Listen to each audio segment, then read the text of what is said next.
Once again, a very good morning. We are still in Ho Chi Minh City, or Saigon as many people still call it, after over 50 years.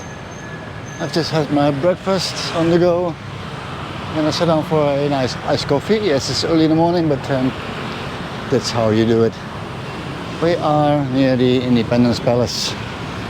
We are going to bring a visit.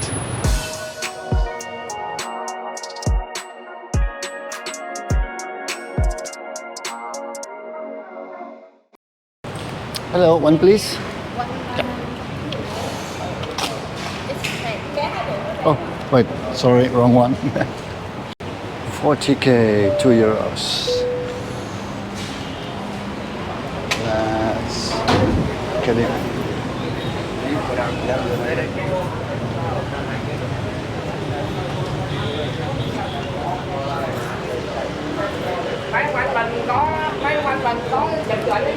Thank you.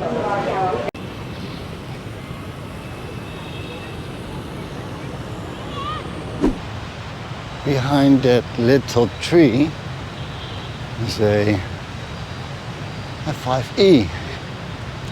The Americans tried to hide it behind a tree, I guess. It didn't work, they found it. Even I can find it, and it's camouflage. Look. South Vietnamese Army crossed, and the US Army, I think,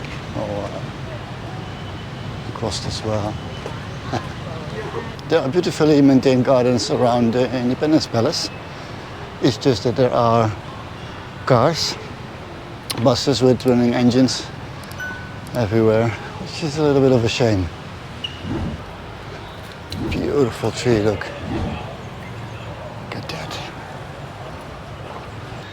I can imagine these used to be the residences of the former French occupiers. All the cafes you find around here are named 30/4, which isn't 7.5, but refers to the 30th of April 1975, which is of course the date that Saigon fell to the North Vietnamese Army. Time to explore the building with its many rooms itself. We will later also enter the numerous bunkers that are located directly under the palace building. As it's a Wednesday, it's pretty busy, even at this time in the morning. Let's make the most out of it before even more buses arrive, shall we? This is a quick peek in the banquet room, just as staff is arriving to close it off for public, as they apparently have something scheduled for today.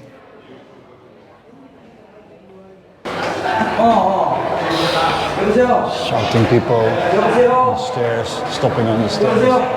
Jesus.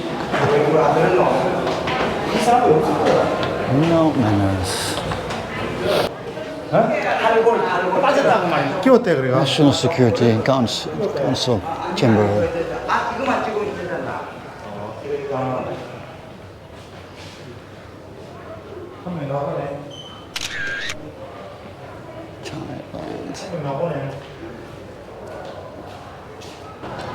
One of the balconies of Independence Palace here.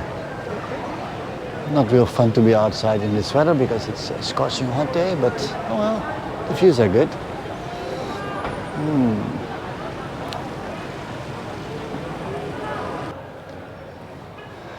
This is the presidential office.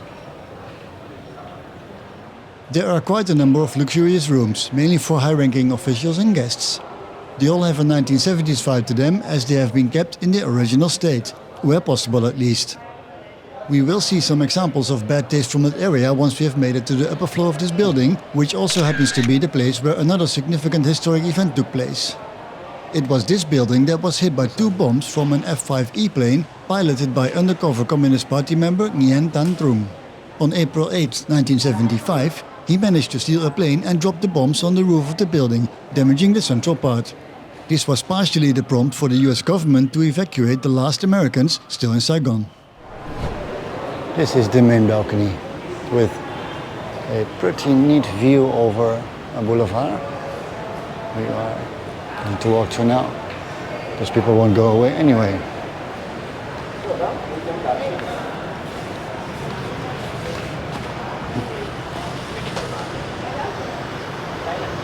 That is pretty neat.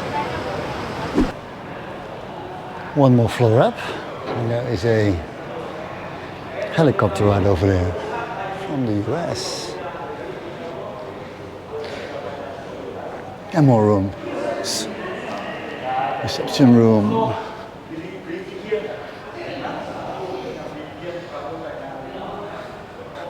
I think it's pretty amazing you can walk around here just like that. They made it into a museum. Here's that helicopter we can't get to. Someone has been playing mahjong. More of those beautiful air conditioners. This must have been the entertainment room, and it looks really 1970s with that lovely circular couch.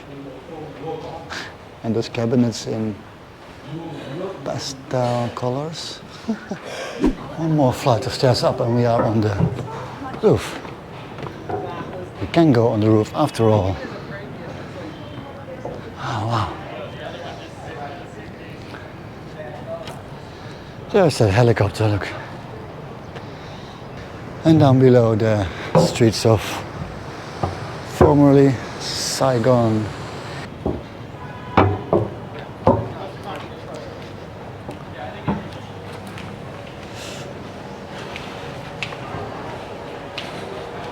Ooh, they have a piano here and an old bar. Yeah, the 70s called. They want their bar back. Sweeping views of Ho Chi Minh City.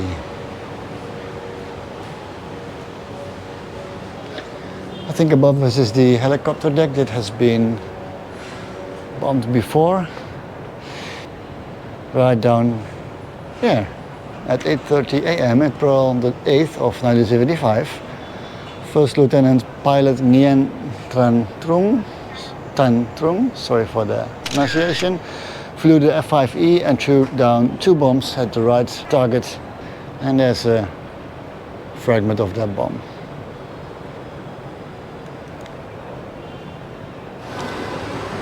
It was at this very flagpost that we can't see because there is a roof here, that the liberators from the north hoisted the flag on the 30th of April 1975.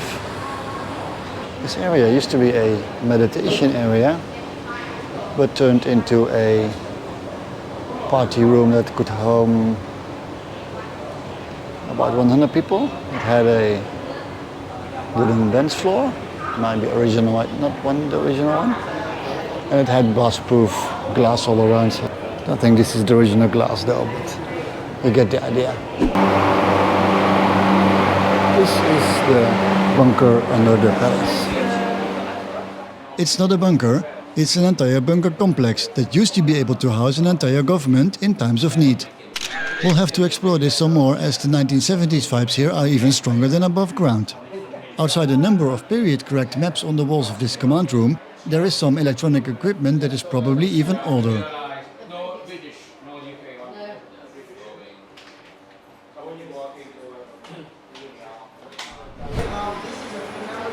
There's an entire class there, so let's continue walking. This is the message center. No computers though. This is the radio room in the bunker complex, located somewhere in the middle for optimal protection and safety.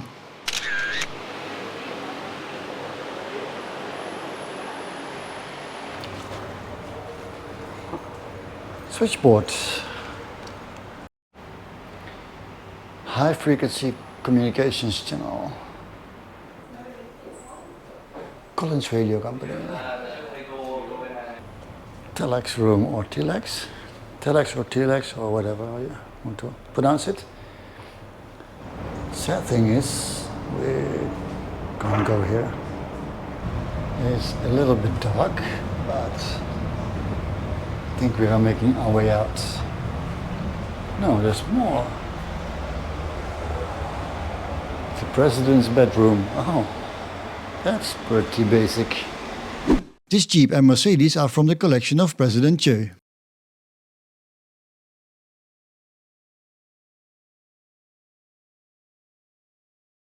That's it for me here from the Independence Palace in Ho Chi Minh City, also known as Saigon. I hope you liked it, and I see you soon in another one.